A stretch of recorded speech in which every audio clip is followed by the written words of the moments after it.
Welcome to our channel.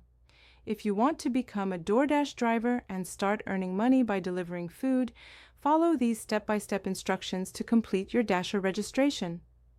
Step 1. Ensure you meet the basic requirements to become a DoorDash driver. You must be at least 18 years old, have a valid driver's license, and have access to a vehicle, bike, or scooter. Step 2. Visit the DoorDash driver sign-up page by going to doordash.com/dasher/sign-up or download the DoorDash Dasher app from the App Store or Google Play Store. Step 3. Click Sign Up or create account to begin your driver registration process. Step 4.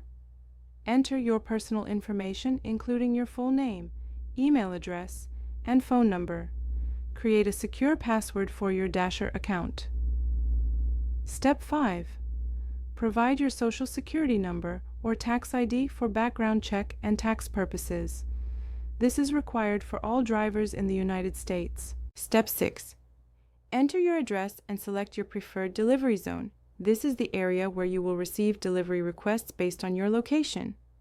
Step 7. Upload required documents including a photo of your valid driver's license, proof of vehicle insurance if applicable, and a vehicle registration if you are using a car. Step 8. Consent to a background check, which typically takes 5 to 7 business days to complete. Once approved, you will receive a notification and activation kit with your red card for certain orders. Download the Dasher app, complete orientation if required, and start accepting delivery offers to begin earning. Don't forget to like this video and subscribe to our channel.